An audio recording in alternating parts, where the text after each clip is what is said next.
A heads up before we get started. Mobbed Up contains explicit content, such as adult language and depictions of violence, including murder. Please be advised that this podcast might not be suitable for all audiences.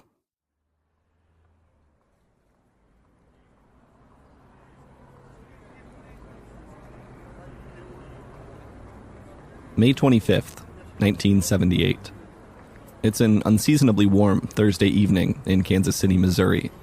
In Independence Avenue, one of the busier streets running through the city's northeast neighborhood, has quieted down for the night. A man and a woman walk down the street together, apparently wrapping up a date. When the couple nears the corner of Independence Avenue and Prospect Avenue, they start to make their way toward an Italian restaurant, the Villa Capri. All the lights inside the restaurant are off, and it's obviously closed. But the couple doesn't appear bothered by that. They're apparently just looking for a bit of privacy, so they turn into the doorway of the Villa Capri and spend a few moments there, locked in a romantic embrace. Then, within a few minutes, they continue their walk down Independence Avenue, heading east. If you were walking down Independence Avenue that night, you probably wouldn't have given this couple a second thought. Or if you did, you'd just assume their decision to step into this doorway for a few moments was spontaneous, a spur-of-the-moment end to a romantic evening.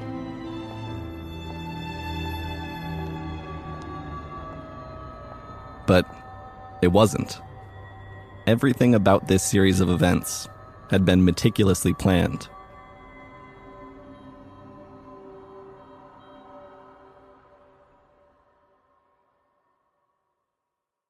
Once you got power, a lot of power, you don't care about the money no more. For the Las Vegas Review-Journal, in partnership with the Mob Museum, I'm Reed Redmond. He's one of you, you kill him. You're listening to Mobbed Up, a true story about money. You're not supposed to have a profile like that, especially in Vegas. Crime.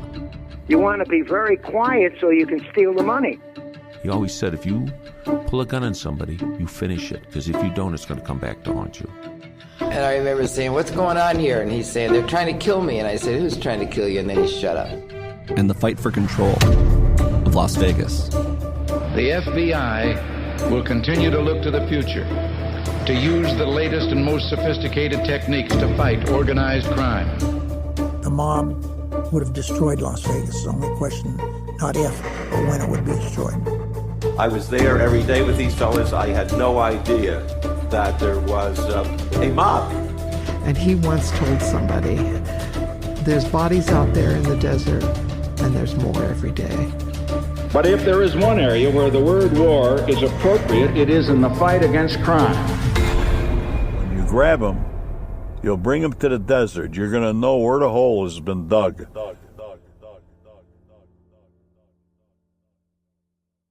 Part 8. Strawman.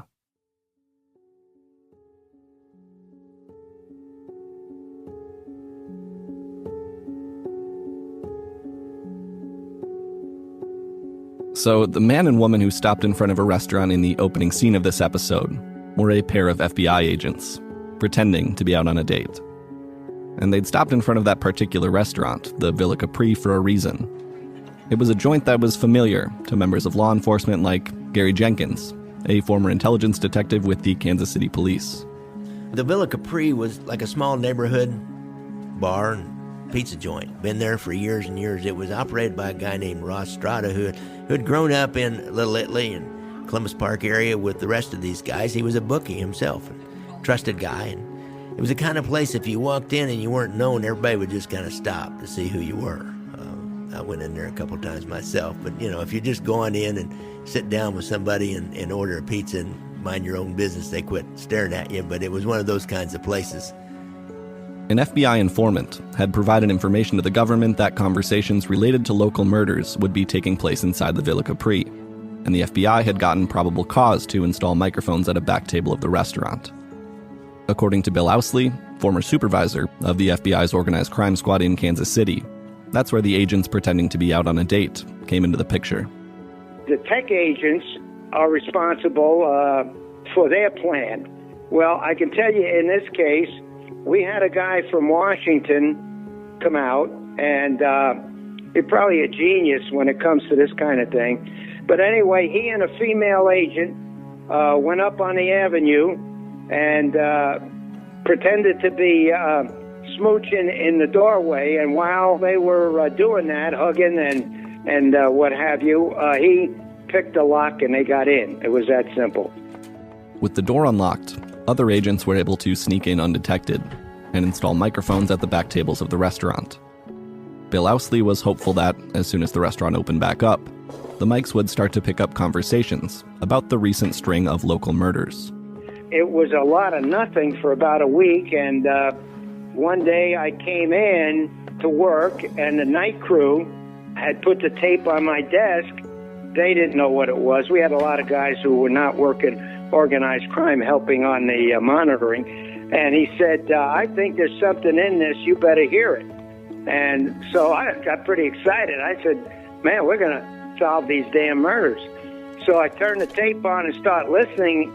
And I said, oh, my Lord, this is this is a surprise. It was just, just a moment when you say, this is crazy.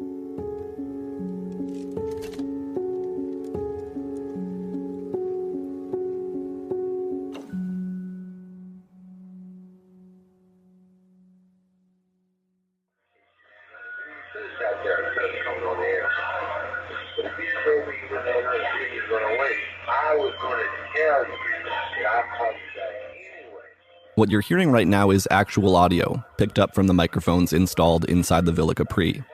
And yes, it's nearly impossible to make out all the words on this tape. But as Bill Owsley and his team started to listen back to this audio, they realized they were picking up on something far bigger than they'd anticipated. This was not on the radar. It came out of the blue. Then as I listened for the third time or fourth time, I'm saying, oh, my goodness.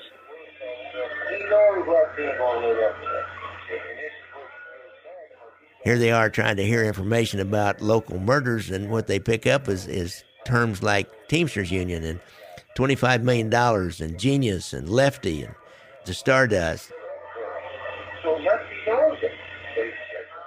It wasn't immediately clear what all of these code names and phrases meant.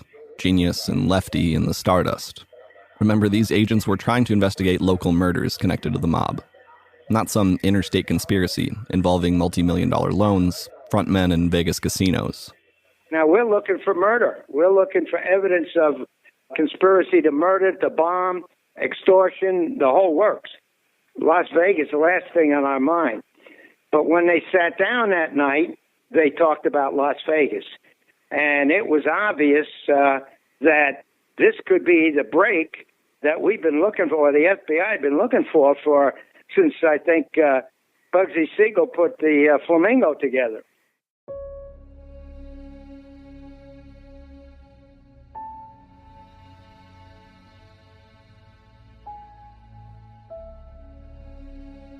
Listening to this conversation that took place at the Villa Capri was like dropping into a movie halfway through.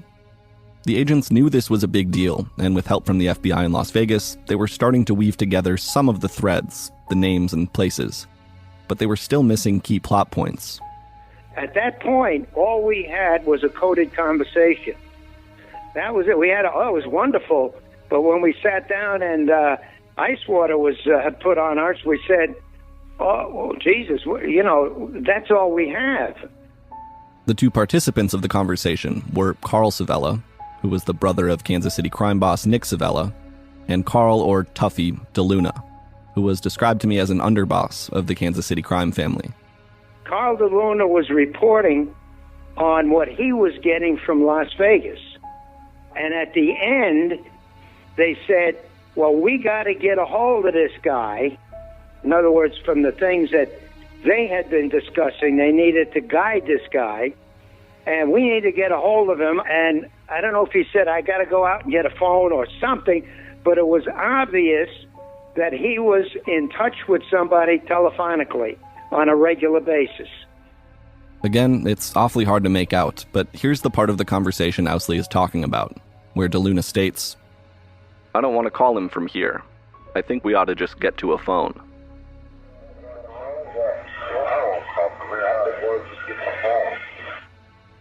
at one point in time, he ended a conversation with, I don't want to use the phone here. I got to go find a phone. Well, and he's talking about some business that is connected with this other conversation he had, which we deduced has something to do with Las Vegas. So you got to find that phone. They're not going to really talk too much stuff in that bar. So you got to find that phone. And man, they put a full court surveillance on Tuffy Luna. As a member of the Kansas City Police Department's intelligence unit, Gary Jenkins worked with the FBI to track Carl Tuffy DeLuna and find the phone.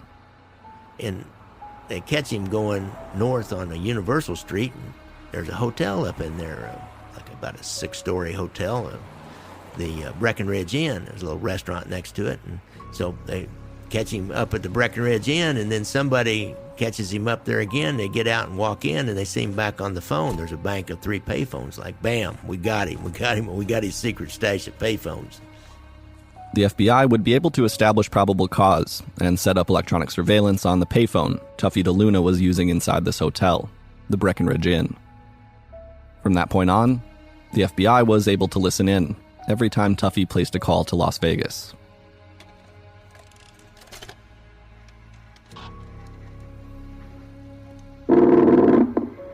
Hello? Hold the line, please, for long distance. All right.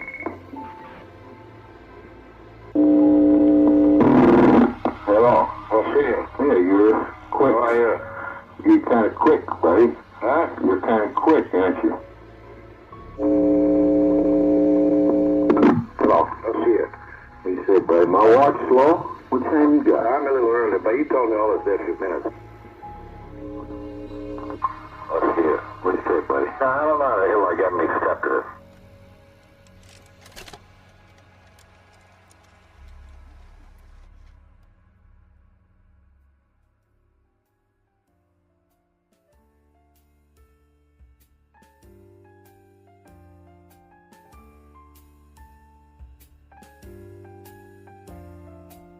As the FBI listened to Tuffy DeLuna's phone calls at the Breckenridge Inn, they figured out that he was talking to another Kansas City mob associate named Joe Augusto, who was out in Las Vegas. If these names sound familiar, they came up briefly on a previous episode of this series. They were the same guys who were overheard on wiretaps referring to Senator Harry Reid as Cleanface or Mr. Clean. So who exactly was Joe Augusto, the guy on the Las Vegas end of these calls? Well, Bill Owsley described him to me as a fraudster, someone who could carry out any kind of scam you could think of. By the late 70s, when these wiretapped calls were taking place, Augusto had conned his way into a position of authority at the Tropicana Hotel on the Las Vegas Strip. On paper, he was the Tropicana's entertainment director, but in practice, he was overseeing the Kansas City crime family's interests at the Trop. Sound familiar? Essentially what Lefty Rosenthal was to the Stardust, Joe Augusto was to the Tropicana. Granted, he usually managed to stay under the radar more effectively than Lefty. So he was their main ally when these phone calls were going on. They had to do, the connection was due to his infiltration of the Trop. But he was giving them intelligence on everything going on in Las Vegas. These phone calls between Tuffy DeLuna and Joe Augusto would provide the FBI with all kinds of previously unknown information regarding hidden ownership of Las Vegas casinos. For that reason, the investigation would eventually become known as the Strawman investigation, named after the Strawman casino owners like Alan Glick at the Stardust, who proved to be serving as a front for the mob. The electronic surveillance in Kansas City became like the falling dominoes. You know, each conversation gave us probable cause, almost, for another phone. The FBI would continue to expand its electronic surveillance efforts throughout 1978, slowly compiling a mountain of evidence and piecing together an increasingly clearer picture of the mob's hidden control of various casinos, namely the Tropicana and the Stardust.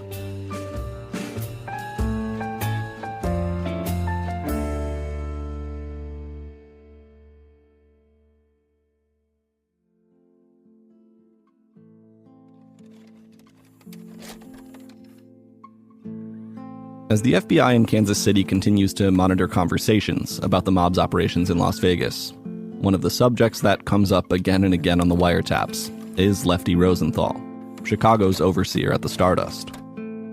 Here's a clip of Joe Augusto talking about Lefty, whom he refers to as Pazzo, Italian for crazy, from a call placed on November 3rd, 1978. He states that if he had the chance to choke Lefty with his hands, he'd do it. Motherfucker Rosenthal is Pazzo. I never forgot it. If I could choke with my fucking hands, I would choke him, you know. According to former FBI agent Bill Owsley, the guys in Kansas City are apparently worried that Lefty's erratic and high-profile behavior might blow their own cover in Vegas. You're not supposed to have a profile like that, especially in Vegas. You want to be very quiet so you can steal the money. Lefty's behavior was also catching the attention of the head of the Kansas City crime family, a guy named Nick Savella. In November of 1978, the FBI would pick up a call placed by Nick Savella at the office of one of his attorneys. At one point in time, Nick Savella is really upset with Lefty Rosenthal. He's creating so many problems, so many headlines with the Gaming Commission that he needs to get him to shut up. In the conversation you're about to hear, Nick Savella is trying to send that very message to Lefty, that he better shut up. And he's sending that message through none other than Lefty's lawyer, future 3-term mayor of Las Vegas, Oscar Goodman. This is Oscar Goodman. Oh, yes. Hold on a minute, Oscar. You're hearing actual audio of the call between Nick Savella and Oscar Goodman, recorded at 3:44 p.m. on November 13th, 1978. I'll let former Kansas City Intelligence Unit Detective Gary Jenkins walk you through the call. He starts out in a typical Nick Savella way. He's cool. He covers all the niceties. How you doing? How's the family? How's the missus? How's the children? Hello. Hi, how are you? How are you, fella? Very good. How you doing? You know what this is? Certainly. How you doing? I'm good, and I'll tell you what. First, how's the missus and Grant and the rest of the children? They're all doing fine, thank you. So then he gets into about Lefty, and he said, he makes some statements to him. Well, you know, he said, what's your feeling about the position he's taken? And Goodman says, well, we get into that whole psychological profile. Can I ask you, without, I'm not trying to compromise you, I'll just ask you as one, friend to another. Right. What is your feeling about the position he's taking? We get into that whole psychological profile. Yeah, back again to that. The old story. Yeah. The old story. He said, it's the same old story. He said, well, would you agree that he might be opening a tremendous can of worms? And Goodman said, well, I might agree to that, but he'd never. And Savella said, I know he'd never agree, but I don't think he's ever made a mistake in his life. And Goodman said, yeah, you're right on that one. Would you agree that he might be opening up a tremendous big can of worms?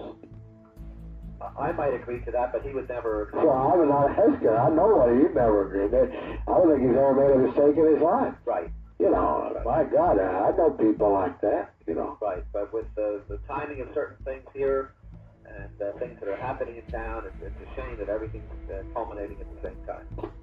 Because one thing is going to affect others. That's my opinion. Yeah. And there's nothing I can do to stop it. They keep talking about that. Oscar Goodman says, yeah, he said that his manhood's at stake. Oh, boy. Yep. Well, let me put it this way. He feels that his manhood is at stake. Masculinity. All right, well, whatever. And Goodman says, well, you know how he is. He's going to do what he's going to do, basically. So, they ended up really with that. Said, I want to reach out and talk to him, but don't let him know that I talked to you. It just doesn't make fucking sense. I don't want to tell it to you. I should be telling it to him, which I will. Anyway, listen, I appreciate you always did say that I don't have any trouble getting you, and you're right. And I tell people, I reach me, I don't have any trouble. Right. Thanks for the call back. They end this with Savella says, well, now, I'm just repeating it. Now, our conversation stays confidential. Goodman says, fine, I didn't even talk to you. Savella says, client attorney, right? Goodman doesn't say right, he says, very good. Listen to what, of course, I'm just repeating it. Our conversation stays confidential. Fine, I didn't even talk. Client attorney, right? Very good. Thank you, buddy, and my best at home. All right, and my best to everybody, too. Thank you very much. Nice to meet you. Bye.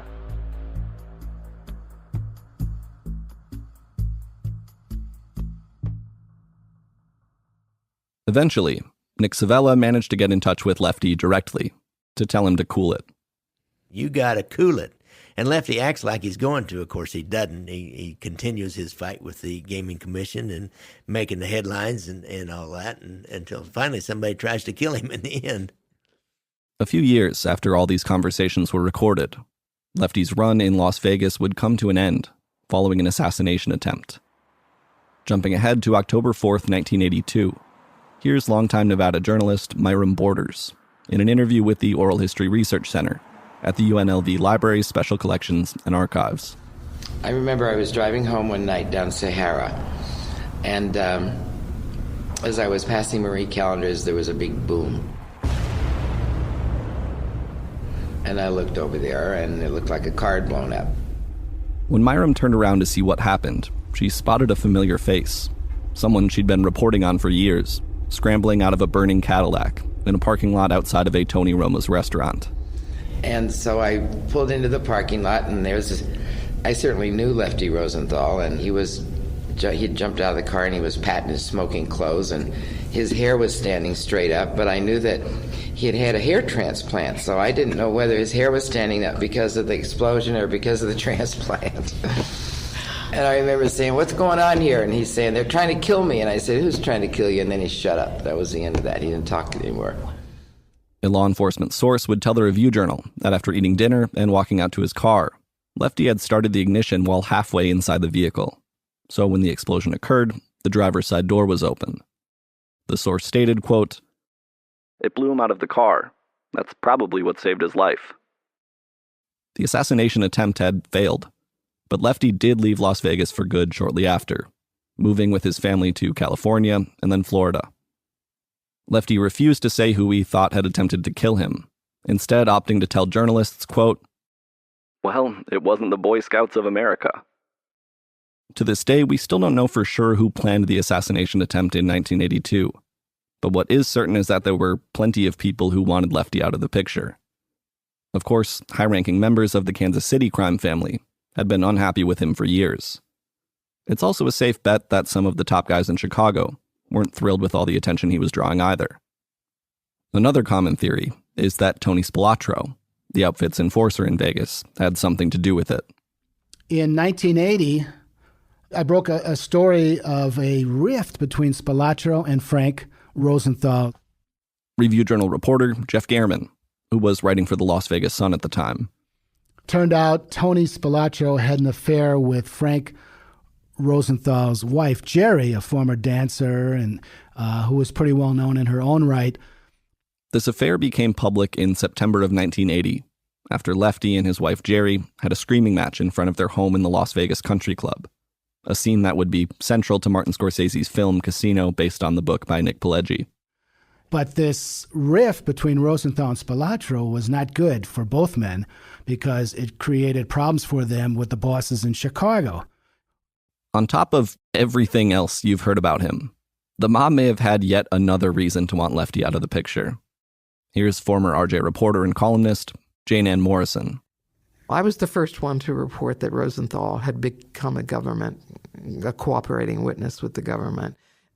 Jane Ann broke this news in 2008, after Lefty died of a heart attack at age 79. The title of her column? Lefty Rosenthal was an FBI snitch. And I got people on the record to say that, the sources on the record to say that, because he never got immunity, he never testified, and he was never charged with anything. Of course he's a snitch. It doesn't take, and pretty much everybody knew it, but they wouldn't say it. Law enforcement wouldn't say it while he was still alive, because you don't want to be the one FBI agent or gaming control agent that gets Rosenthal killed. So they were real careful about that. But after he died of natural causes, at that point, you could say that yes. Now, what I never found out, and what I still haven't found out, is what did he give them? Did he give them fake information? Did he just, obviously he was trying to protect himself. Did he really give them anything meaningful? Or did he just give them information that they might chase but never find anything?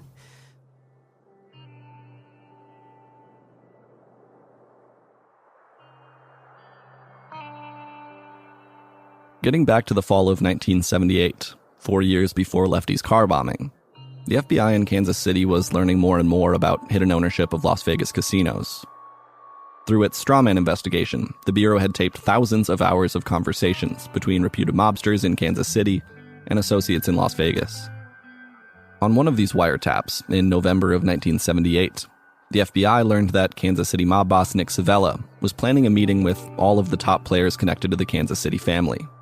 Nick Savella himself, his brother Carl or Cork Savella, Tuffy DeLuna, and flying in from Las Vegas, Joe Augusto, the entertainment director at the Tropicana.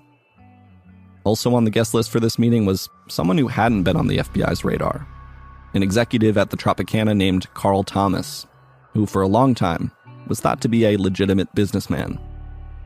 The subject of the meeting? The mob's skimming operations in Las Vegas. And so they know it's going to be about the skim, and if you're going to have a big meeting about the skim, you gotta try to get in on that. The FBI figured out that this big meeting about the skim was set to take place at the home of someone referred to on wiretaps as Josie, a nickname for Josephine Marlowe, an in-law of one of the Savellas. The Bureau was determined to have ears on this meeting, so they sent 2 agents over to the Marlowe residence dressed up as telephone repairmen. So they have to do a survey of the house first. And they get a couple of agents to go in. They mess the phone up, and then they get a couple of agents to go in and act like they're phone men, and they're going to repair the phone. One of the agents tells a story how he got the chili recipe from Mrs. Marlowe while he was in there. They put some kind of a microphone in the telephone, which is in kind of a central location, but they see there's like a den off away from the kitchen. There's a formal living room, but then there's a den, and there's a TV in it, and they kind of figured that's where the meeting will be. You never know. You can't wire the whole house. You got to take a calculated risk or get some tips on where the meeting's going to be. And the microphone inside the telephone isn't enough to pick up things out of this other room. To install microphones in this other room, the den of the home, the FBI needed to find a way back inside the house. According to Gary Jenkins, it would later be revealed in court that the agents had managed to clone Josephine Marlowe's garage door opener the first time around. When they caught Josephine Marlowe leaving one day, why they just pulled in the neighborhood with a car that looked like hers and opened the garage door and went in and started installing the microphone. So it was really a pretty simple deal how they did that. November 26th, 1978. Around 10:30 in the morning, Tuffy DeLuna and Joe Augusto show up at the home of Josephine Marlowe, and they're greeted by the smell of meatballs in simmering red sauce.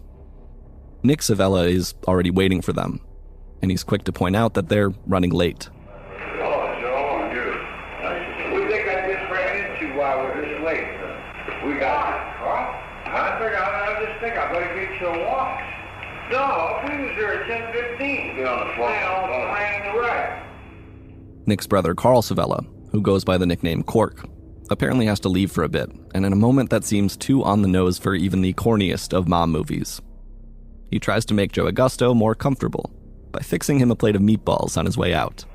Okay, I'll see you. I'll see you in about 30 minutes. I gotta run. Sure. Some coffee. Just coffee. Yeah. What kind? This is fried meatballs, Joe. Do you don't play? Nick tells Joe Augusto to sit down. Cork leaves, and they get to talking about business. Conversation quickly turns to one of their biggest problems: the outfit's man in charge of the Stardust, Lefty Rosenthal. Nick asks, "What have you heard about Lefty?" What have you heard about Lefty? What I've heard? Yeah, you better cover that anyway before Carl gets here. About Lefty, what's but that was in the paper. I read all the stories in the paper. Especially I got one here. Well, this is it's on the Valley Times here. I brought you an editorial here. They wrote an editorial about Lefty. I just delivered it. You brought it and told him to leave town. Joe Augusto had brought a newspaper along with him. He apparently wanted to share a scathing editorial he'd found about Lefty Rosenthal. Nick asks who wrote it, and Augusto tells him it was the Review Journal. Who did it? The editorial. What in the paper? Review Journal. Joe Augusto was holding a copy of the Las Vegas Review Journal. 5 days earlier, on November 21st, 1978, a column ran in the paper titled, "Rules Bigger Than Frank Rosenthal." As they discuss the column, Nick Savella interjects with my personal favorite 4 seconds of audio you're going to hear in this entire series. As with all of these electronic surveillance clips, it's a bit difficult to make out. But what you're about to hear is Nick Savella, the boss of the Kansas City crime family, stating, well, the Review Journal is a dirty son of a bitch. Well, the Review Journal is a dirty son of a bitch.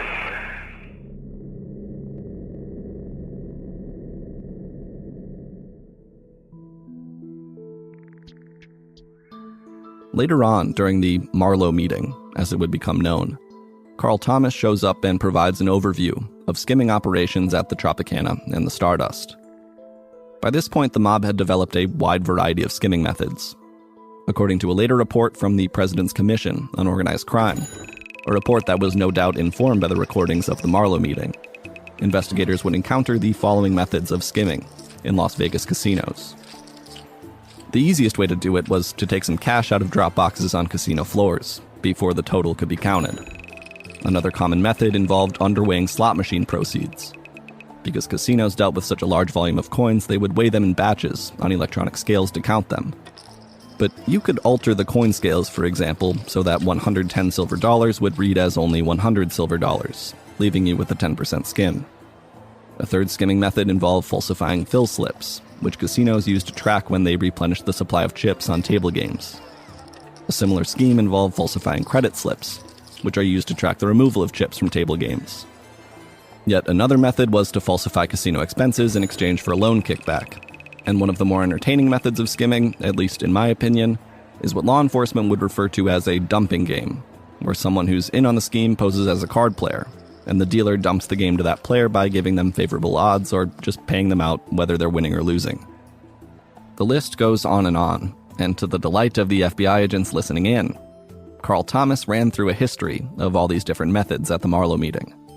So, they just keep talking about it, and Carl Thomas, he makes some of the daggone statements. He said, I got the way. He said that, they tried rigging the scales, and that didn't really work, and they're talking about getting the slots and getting money out of the slots and creating another bank. And I said, well, that's too much trouble. The coins weigh too much, and, you got to transfer that into cash money, and that means you got to create another bank and track that money. And there's another way they created fill slips where they would fill out a false fill slip and make it look like they took money out and put it someplace else from another table. And that was all really complicated. And Carl Thomas said, just do it like I used to do it over at Circus and like we've been doing. And I'd set it up over at the Stardust the same way. He said, we have to own all the guys in the count room. He said, there's a guard out front, but I always tip him off at, like $100 a week. And, you just count out the money, just count out the hundreds, boom, boom, boom. These guys go back there, open the box, and snatch the cash. I've used that system for as long as I can. There is no record. They take the money, they go to the office, they count it down, boom, boom, boom, boom. The next thing you know, you got $40,000 in a stack, and you just take it out with you at night. And Nick's worried about that. He said, well, what about that guy out in front? He said, well, what if somebody comes in? He said, well, I got the guy out front. Well, what if he gets suspicious? He said, no, he never has yet. He said, he's not going to as long as you keep him paid off. Well, no, the scales won't be adjusted, but the guy that reads the scale is your guy. You got to have your guy read the scale. I bought one on myself. Scale cost me $15,000, but my guy reads it. It was the most damning conversation I have ever heard about skimming from Las Vegas casinos. So it was a really enlightening day for law enforcement. Before the meeting wraps up, these guys discuss what the government, which they refer to as the G, might know about their operations. The irony, of course, being that the government is hearing every word they're saying. Then the meeting comes to an end. I hope everything will be all right now. We'll have a nice trip back.